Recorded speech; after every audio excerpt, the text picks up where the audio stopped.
Epístola de Paulo aos Gálatas, no seu capítulo de número 6 e no seu versículo de número 17. Enquanto você vai localizando o texto, aproveite a oportunidade para adorar ao Senhor nesta noite. Ele é digno de toda honra e toda glória. Epístola de Paulo aos Gálatas, capítulo 6, versículo 17. Vamos fazer a leitura para ganharmos tempo nesta noite. Assim diz a palavra do Senhor: desde agora ninguém me inquiete, porque trago no meu corpo as marcas do Senhor Jesus. Desde agora ninguém me inquiete, porque trago no meu corpo as marcas do Senhor Jesus. Podem se assentar. Glória a Deus. Glória a Deus. O salmista salmodiou ao Senhor dizendo: tributai ao Senhor a glória devida ao seu nome e adorai a Ele na beleza da sua santidade. Eu só adoro aquilo que eu conheço. E nós viemos essa noite para bendizer, adorar e exaltar ao nome do Senhor, porque Ele é bom.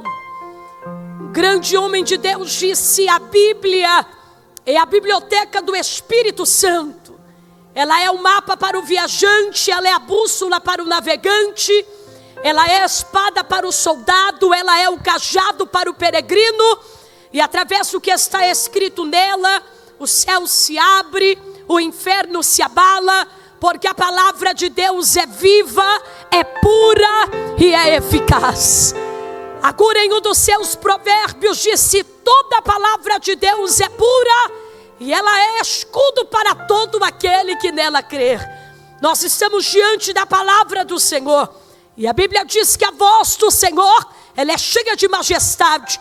A voz do Senhor separa as labaredas de fogo, a voz do Senhor faz tremer o deserto, a voz do Senhor quebra os cedros do Líbano, a voz do Senhor é ouvida por todo aquele que está sensível para recebê-la em seu coração. Queridos, nós acabamos de fazer menção de uma das epístolas do apóstolo Paulo. Quando nós estamos falando da epístola do apóstolo Paulo, você vai perceber que este texto que fizemos menção é uma carta escrita por ele, carta, epístola. Observe que quem escreve, escreve para alguém. E quando Paulo está escrevendo esta carta, ele está enviando esta carta a alguém. Esta carta foi escrita com um objetivo e uma finalidade. Observe que quando a Bíblia está dizendo dessa epístola de Paulo aos Gálatas, Paulo está escrevendo com um endereço. A primeira informação que nós precisamos lembrar é que Gálatas não era uma igreja, mas a Galácia, como uma região, teve neste ambiente geográfico igrejas no plural estabelecidas. A palavra igreja vem do grego eclésia, chamados para fora, ou ajuntamento de pessoas do mesmo lugar. Quando Paulo está escrevendo esta carta, ele está escrevendo essa carta aos Gálatas, gentios, cristãos que habitavam na Galácia. Nessa região da Galácia foram estabelecidas igrejas. Você se lembra que Cristo disse para Pedro: Pedro, tu és pedra, e sobre esta pedra, eu em primeira pessoa edificarei a minha igreja, e as portas do inferno não prevalecerão contra ela.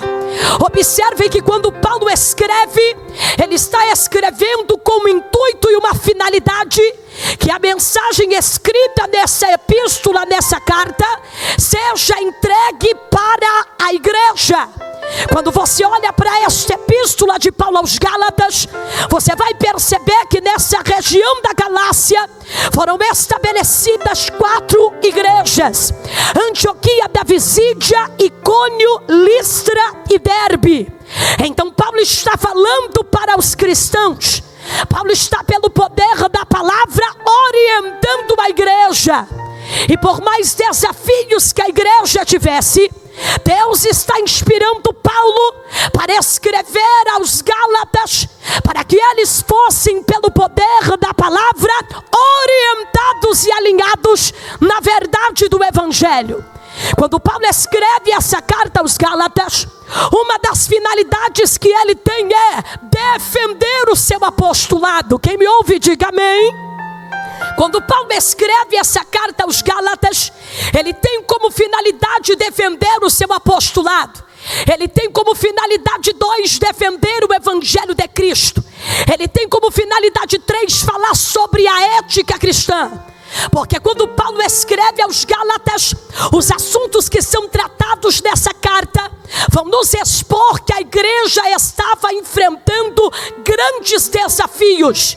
Senhoras e senhores, eu gostaria de lembrá-los que a igreja do Senhor, ela atravessa desafios por causa da causa que ela carrega. O inferno todos os dias se levanta contra a igreja por causa da causa que ela carrega. E o nome desta causa é Jesus o Cristo, ressurreto dentre os mortos. Oh glória! Quando Paulo está defendendo o seu apostolado, ele está fazendo isso porque a igreja estava sendo bombardeada pelos mestres judaizantes, que diziam aos Gálatas, aos gentios, que desta maneira não eram judeus, que eles não deveriam dar o seu coração em atenção ao ministério do apóstolo Paulo. Paulo não andou com Cristo, o ministério dele não é verdade, não há veracidade em suas palavras. Olhe para o que ele era. Mas eu gostaria de lembrá-los que aonde habitou o pecado, superabundou a graça. Porque eu gostaria de lembrá-los que no livro de Atos dos Apóstolos, outrora Paulo, Saulo, a mesma pessoa, dupla cidadania. Mas quando a Bíblia vai dizer em Atos dos Apóstolos que outrora Saulo era o perseguidor da igreja, até que um dia ele teve um encontro com o dono da igreja. E quando o dono da igreja se encontrou com o perseguidor, aquele que outrora perseguia, agora é ferramenta de propagação da verdade do Evangelho. Aquele que outrora perseguia, lá na frente foi perseguido. Aquele que outrora prendia, lá na frente foi preso. Aquele que outrora criticava, lá na frente foi criticado. Eu não me entendi, missionária, quando Paulo está escrevendo aos Gálatas, ele está dizendo aos gentios, ele está dizendo à igreja: vocês precisam observar o fruto.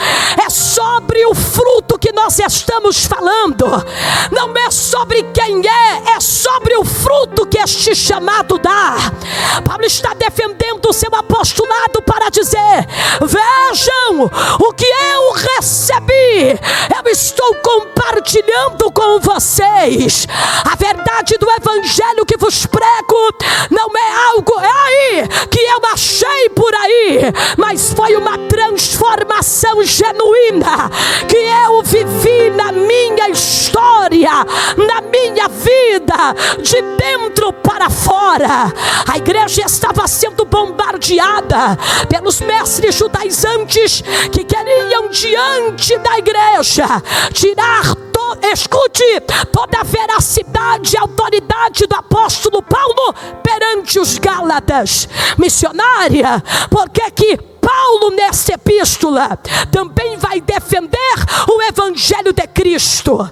Ele vai fazer isso porque a igreja também estava sendo bombardeada pela fala dos mestres judaizantes que diziam: ei Gálatas, se vocês querem ser salvos, vocês precisam obedecer à lei.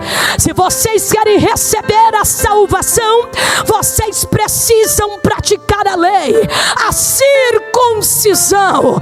Então Paulo vem através dessa carta dizendo à igreja e mostrando a ela que a igreja do Senhor, na dispensação da graça, não caminha mais na dispensação da lei, que agora, após a morte de cruz do nosso Cristo e a sua ressurreição, uma nova aliança foi estabelecida. Alguém levantou a mão e eu vou verbalizar melhor para você. Escute, Paulo está dizendo à igreja: não é mais lei. A partir de agora nós caminhamos pela graça.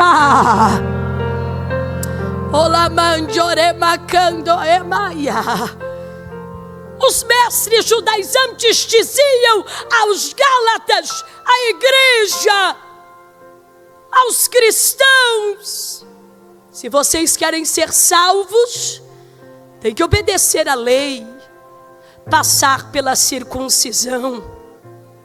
É como se eles estivessem dizendo: o preço pago por Cristo na cruz não foi o suficiente. Tem que somar ao preço pago na cruz a obediência à lei. Então Paulo se levanta com autoridade dizendo: não, oramante o remaia, não há obediência à lei que seja maior do que o preço pago pelo Filho de Deus na cruz. Não há indulgências algumas, e a igreja não está aberta para acréscimos. O preço pago na cruz ninguém poderá invalidar. Oh glória! Eu vou repetir para que você entenda mais uma vez. Paulo está dizendo aos Gálatas: o preço pago na cruz foi o suficiente para nos levar para uma nova vida. Oh glória! Os mestres judaizantes estão dizendo aos Gálatas: precisa obedecer à lei, passar pela circuncisão, precisa acrescentar. Mas Paulo está dizendo à igreja: não há acréscimos, não há acréscimos, não há acréscimos. O preço pago no Calvário foi uma vez só, não há acréscimos, ninguém pode invalidar. Eu quero nesta noite de hoje, debaixo do poder da palavra, perguntar: alguém grato nesta noite pelo preço pago no Calvário? Oramandio que mandaio rebaia. A cruz não é teoria da conspiração. O Evangelho de Cristo não é fábula, não são falácias. O Evangelho de Cristo é verdade. O preço pago na cruz foi verdade. Oh glória! Isaías no Antigo Testamento já profetizava dizendo: ai Israel, uma virgem conceberá e dará luz a um filho homem e colocará o seu nome de Emanuel, que quer dizer Deus conosco. Era Isaías, o profeta messiânico, que profetizava dizendo: o menino nos nasceu e um filho se nos deu, e o principado está sobre os seus ombros, e o seu nome será maravilhoso, Conselheiro, Deus forte, Pai da eternidade e Príncipe da paz. Era ele que profetizava e trazendo as boas novas da notícia daquele que viria. Antigo Testamento encerra-se com o livro do profeta Malaquias, mas no Novo Testamento tem 4 evangelhos, e os 4 autores estão falando do mesmo nascimento, estão falando do mesmo ministério, estão falando da mesma morte, mas também estão narrando a mesma ressurreição.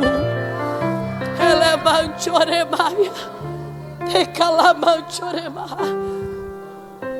Eles estão falando de quem, missionária? Novo Testamento, eles estão falando da pessoa de Jesus. Cada autor falando da pessoa de Jesus dentro do conhecimento que tinha sobre ele. Enquanto, por exemplo, João apresenta Jesus em sua divindade como filho de Deus, Lucas lhe apresenta em sua humanidade como filho do homem. Quando João vai falar de Jesus, vai dizer: no princípio era o verbo, e o verbo estava com Deus, e o verbo era Deus. O verbo vem do grego logos, palavra. Verbo vivo que se fez carne e habitou entre nós, e vimos a sua glória. Lucas lhe apresenta em sua humanidade como filho do homem, porque assim como uma cédula tem dois lados, e os dois lados dela são válidos, ele, o Filho de Deus, veio à terra em uma união chamada união hipostática, 100% homem, 100% Deus. Homem, frio, calor, cansaço, alegria, 100% Deus, autoridade, unção, poder. Alguém levantou as mãos ali, e é pelo poder da palavra que eu estou dizendo: nunca houve uma enfermidade que o Filho de Deus não pudesse curar. Nunca houve um demônio que permaneceu de pé diante dele. Nunca houve alguém que, se encontrando com ele, permaneceu mesmo. Se tinha enfermidade, ele curava. Se estava preso por legiões e possessões de demônios, ele libertava. E se morreu, Gabriela, poderia estar depois de 4 dias morto. O dono da vida chegou e trouxe vida. Levante suas mãos, porque eu não vim falar sobre outro a não ser sobre Jesus. A não ser sobre Jesus. Levante as suas mãos, porque o presente mais precioso que nós já recebemos foi o Filho de Deus.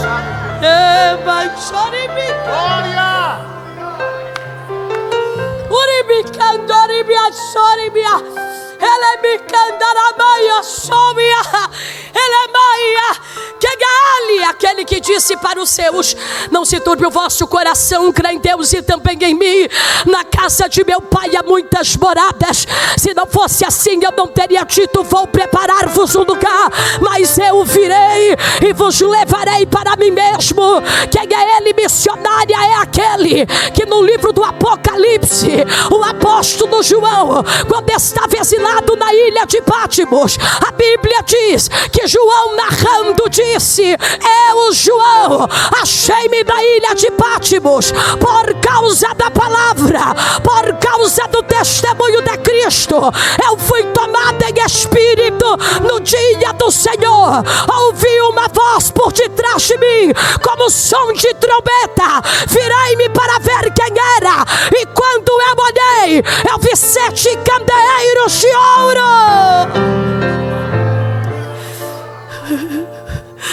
No meio eu vi um semelhante ao Filho do Homem. Ele vestia vestes talares, na altura do seu peito um cinto de ouro, sua cabeça e seus cabelos mais alvos do que a neve, olhos como chamas de fogo, pés como latão reluzente, o seu rosto brilhava como o sol do amanhecer. Quem é ele, missionária? É aquele que Paulo está pregando aos Gálatas. O preço pago no Calvário ninguém pode invalidar. Ele é macando remaia. Uramaia séria, não é lei, é graça. Não é lei, é graça. Gálatas, não é lei, é graça. O Evangelho de Cristo, pregado a vós, ele tem uma essência, ele tem um fundamento. Seja judeu, seja gentil, assim diz o Senhor. O preço do Calvário. Alamaia soribicando. Porque um dia alguém lhe interrogou dizendo: mestre, mostra-nos o Pai. Ele disse: quem vê a mim está vendo o Pai. Eu vou para o Pai, mas vocês não ficarão órfãos. Haverá um Consolador. Não. Eu vim neste culto aqui te lembrar o preço que foi pago. Porque eu vim aqui dizer que nenhuma apostasia do inferno, aleluia, aleluia, aleluia, nenhuma falácia do diabo, nenhuma teoria da conspiração, nenhum novo livro escrito, ela é maia, ela é minha xária, nenhuma linha de raciocínio nova da terra pode invalidar o que a palavra nos garante. E o que a palavra nos garante, missionária, que ele foi levado ao Calvário, mas bateram no nosso Jesus uma vez só, crucificaram ele apenas uma vez, colocaram em sua cabeça uma coroa de espinhos apenas uma vez, perfuraram as suas mãos e os seus pés apenas uma vez, porque enquanto ele estava no Calvário, das 7 frases que ele disse, a penúltima foi tetelestai.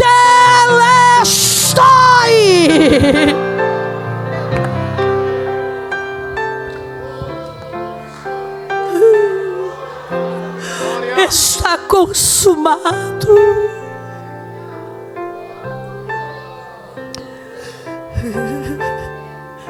A última foi: Pai, a ti entrego o meu espírito. Porque primeiro ele terminou para depois morrer. Cristo não deixou nenhuma obra pela metade. Paulo está dizendo aos Gálatas, os mestres judaizantes estão dizendo a vocês: lei, lei, lei. E eu digo: graça, graça, graça. Qual é a essência do Evangelho? Graça, justificados, adotados, transformados, renovados, herdeiros de Deus. Eu vim aqui neste domingo dizer que o sacrifício de cruz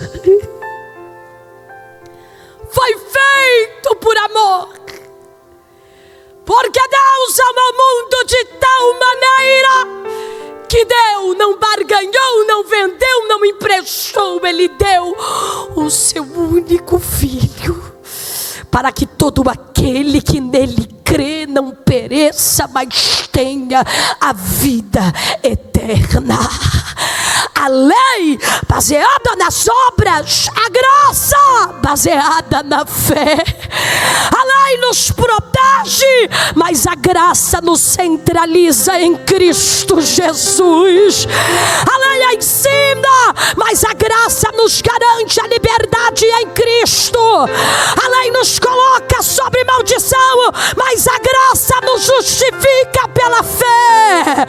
A lei nos guarda para a fé, mas a graça vive em nós.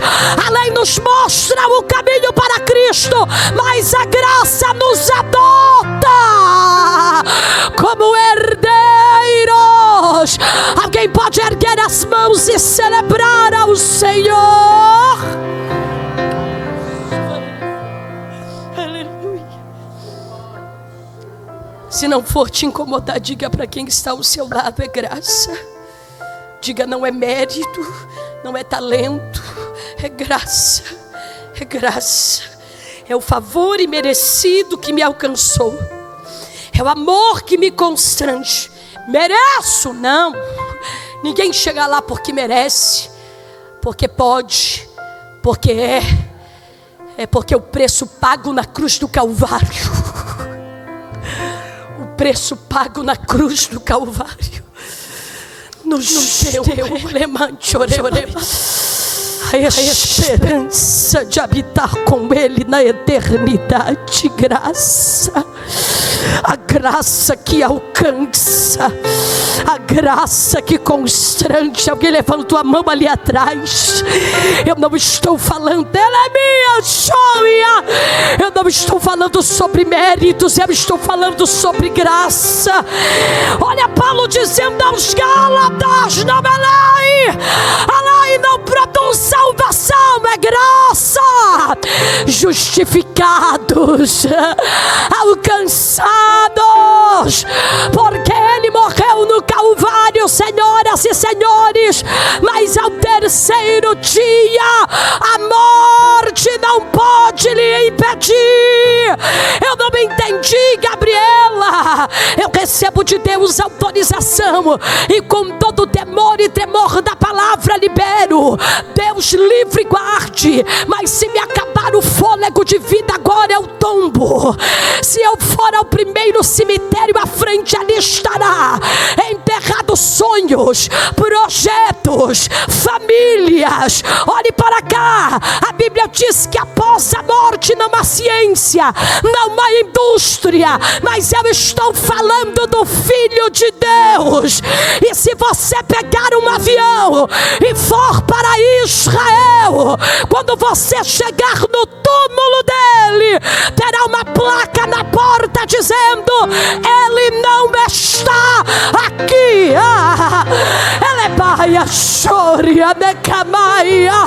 Levante tua voz para celebrar, porque ele não está enterrado, ele não está escondido, ele ressuscitou.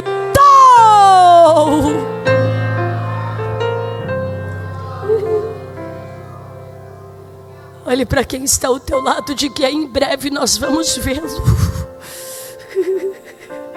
Em breve, muito em breve.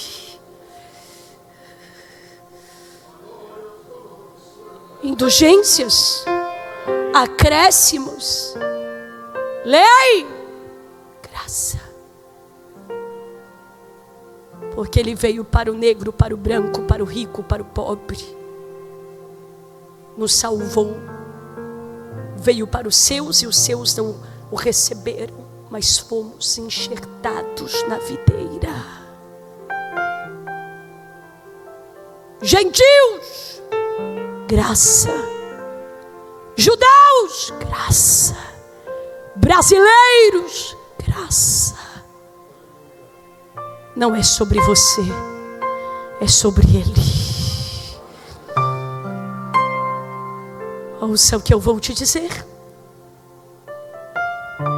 Se você olhar para o capítulo de número 6, você vai perceber a fala de Paulo. Olha o que Paulo disse: desde agora ninguém me inquiete, porque trago no meu corpo. Paulo não está falando de terceiros, ele está falando de si. Porque trago no meu corpo as marcas do Senhor Jesus. Ouça-me. O ciclo da vida consiste em nascer, crescer e morrer. E posso te dizer uma verdade da vida: é impossível passar por ela sem não levar pelo menos centenas de marcas na sua história. Marcas, estigmas. Paulo diz: ninguém me inquiete, porque eu trago no meu corpo as marcas. Queridos, se Paulo estivesse falando de uma maneira literal, ele teria motivos. Se Paulo estiver falando ou estivesse falando de uma maneira alegórica, ele teria motivos. Porque eu vim nessa noite pregar para quem carrega as marcas. Ninguém me inquiete, porque eu trago no meu corpo as marcas do Senhor Jesus. Observe. E quando falamos de marcas, essas marcas podem ser entendidas, como eu disse, de maneira literal e alegórica, figurativa. Querida, uma cicatriz é uma marca, uma perda é uma marca, uma grande conquista que te traz alegria é uma marca. Olhe para cá, uma grande decepção, perdão, é uma marca. Quem nunca, criança, andando de bicicleta, caiu, se machucou? machucado sarou, mas a cicatriz ficou marca. Você olha para aquela cicatriz e lembra do que passou. Quem nunca passou por uma grande alegria, que todas as vezes que você se lembra, traz esperança ao teu coração, e você se lembra de algo que você viveu marcas. É impossível viver nessa terra e não carregar centenas de marcas psicológicas, emocionais, ministeriais. Mas eu gostaria de lembrá-los, senhoras e senhores, que só tem marca quem tem história. E só tem história quem tem uma identidade construída. Porque quem tem marcas passou. Não vai passar, passou. Quem tem marcas, passou. E se passou, tem história. E se tem história, uma identidade foi construída. Não entendi. Olhe para cá. Vou caminhando para encerrar, mas eu tenho um recado de Deus. E este recado é para todos nós. Eu não vou apagar as marcas. O ser humano não tem capacidade de retroceder no seu passado e apagar aquilo que viveu. Irmã, receba essa palavra se você quiser. O ser humano não tem autoridade e capacidade de retroceder no seu passado e mudar aquilo que viveu. Justamente a palavra é passado. Passou. Então, o que eu passei pode ter me marcado, mas me amadureceu para eu ser o que eu sou. Só que Paulo não está dizendo de uma marca de um relacionamento. Paulo não está dizendo de uma marca qualquer. Ele está dizendo: eu trago. Ninguém tem nada para dizer. Eu trago no meu corpo as marcas do Senhor Jesus. Senhoras e senhores, assim diz o Senhor: alguém não se entristeça se o teu passado você enfrentou coisas que te marcaram, porque o que passou se tornou testemunho que construiu a tua identidade, o teu caráter comigo hoje. As perdas, ganhos, tudo que você passou, você não pode apagar, porque toda essa história construiu o que você está vivendo hoje. Mas quando eu estou falando do Evangelho de Cristo, eu estou dizendo: o Evangelho de Cristo, o cristianismo nos traz marcas. A marca da renúncia, a marca da obediência, a marca do compromisso, as marcas de uma vida de oração, as marcas de uma vida de santidade, as marcas de um relacionamento com Deus. O cristianismo, o Evangelho nos traz marcas. Jesus disse: quando o mundo vos odiar, saiba que antes de odiar a vós, primeiro me odiaram. Porque quem é amigo de Deus é inimigo do mal. Então eu vim aqui diante desta linda igreja dizer a alguém: não se envergonhe das marcas que o Evangelho de Cristo causou em você. Eu vou melhorar a minha fala. Tem gente chorando porque está entendendo o peso da palavra desta noite. Assim diz o Senhor: alguém, a tua caminhada comigo, ei, ela foi marcada por renúncias, por oração, por perdas, por ganhos. Mas assim diz o Senhor: essas marcas que fazem parte da tua história te farão ser reconhecido na terra como aquele que carrega não as marcas de A, B, C, mas as marcas do Senhor Jesus Cristo. Olhe para o teu testemunho, quantas marcas. O carro capotou e não morreu, marca. Ele te livrou da morte, marca. Eu lembro que eu tinha 7 anos de idade, dentro de uma pequena igreja. Tive a honra, a alegria de nascer em um lar cristão, caçula de 5 filhos. Minha mãe bailarina do Bolinha, uma mulher cheia de demônios, uma legião de demônios. Aí um dia dentro de uma garagem ela encontra Jesus, aceita Jesus. Detestava crente, mas durante 18 anos morou no mesmo quintal da irmã Yolanda, que hoje já dorme no Senhor. E foi através dos meus irmãos pequenos que foram evangelizados, que eles foram evangelizando a minha mãe, e ela levou para um culto na garagem. Naquele culto ela foi liberta, naquele culto ela confessou Jesus como Salvador. Detestava crente. Aí o céu disse: então eu vou fazer você gerar alguém que vai proclamar o meu evangelho aonde eu a enviar. Oh glória! Eu nasci em um lar cristão, e desde criança eu vi jovens profetizando. Eu vi o Senhor batizando com o seu Espírito Santo a milhares.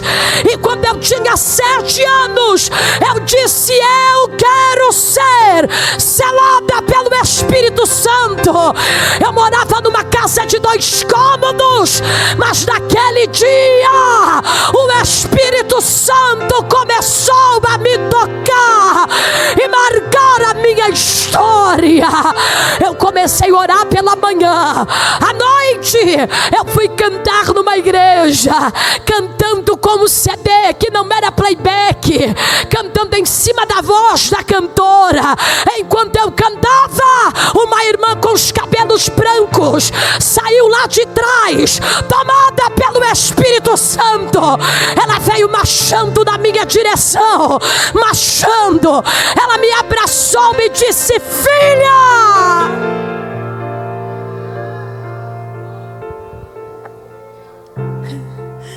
tu és pequena, mas hoje eu marco a tua vida com meu Espírito Santo. Alamacando remandoremaia séria.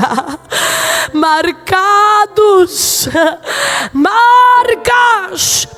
A primeira vez que você pisou na igreja, quando você confessou Jesus como seu Salvador, quando você foi selado pelo Espírito Santo, a tua primeira pregação, as perdas que você teve, as renúncias que você fez por amor a Cristo, marcas, marcas, marcas, marcas. E assim diz o Senhor: não se envergonhe delas, mostre elas para o mundo. Quando alguém te perguntar: você é crente? Diga: cristão, lavado e remido pelo sangue do Cordeiro. Alamaia xéria. O que é isto no teu corpo? Marcas. O que é isso na tua história? Marcas. A marca, as marcas do Evangelho de Cristo.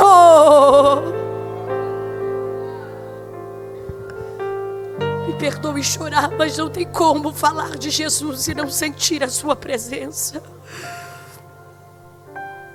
Marcas. Quando um servo era comprado, ele recebia uma marca. Poderia doer na hora, mas quem olhasse para ele diria: foi comprado, tem dono. Vou melhorar a minha fala: foi comprado, tem dono. Sabe o que eu estou dizendo? Que amanhã, quando olharem para você, verão de longe: tem marcas, tem dono e foi comprado. Com real? Não. Dólar? Não. Euro? Não. Shekel? Não. Foi comprado com precioso sangue. Levante tua mão para adorar a Ele.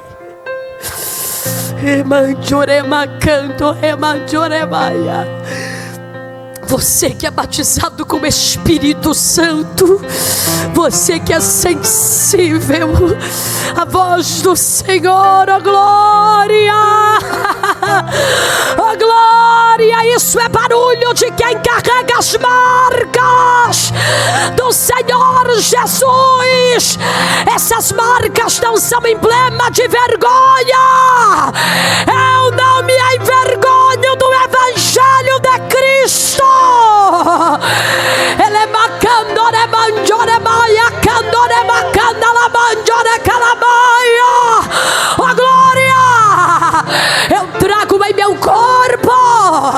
Se Paulo estivesse falando de uma maneira literal, foi preso, apanhou, trazia marcas por causa do Evangelho, por causa da verdade, por causa da palavra, por causa do testemunho. Oh glória! E de maneira alegórica teve a sua vida marcada por tantas experiências. Quando ele, Paulo, pegou o caminho de Damasco para atrapalhar a igreja, mas o dono da igreja se revelou a ele, perguntando-lhe: Saulo,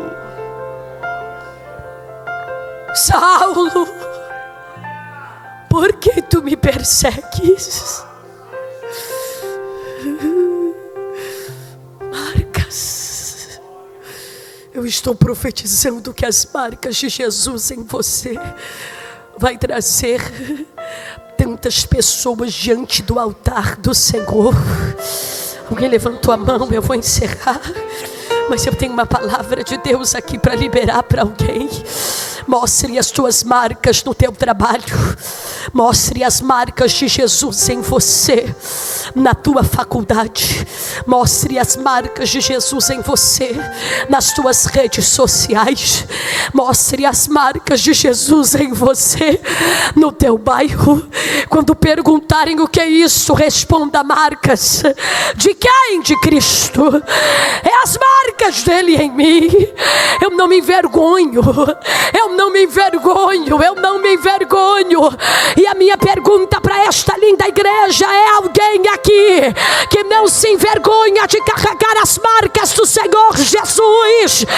Ela é macandorebaia. Oh glória! Oh glória!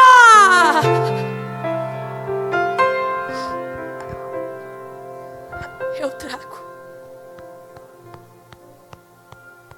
no meu corpo as marcas do Senhor Jesus. Olhe para cá. Quando o mundo olhar para nós, o que é que eles estão vendo? Assim diz o Senhor: não esconda mais o teu testemunho. Diga, conte. Olhe para cá com sabedoria, mas conte. Ele me tirou de lá. Ontem o pastor Moisés da vigília disse algo poderoso, que ele resume o seu testemunho, mas enfatizando o que ele fez. Me libertou, me levantou, me perdoou, me transformou e me fez em suas mãos uma ferramenta para a sua glória.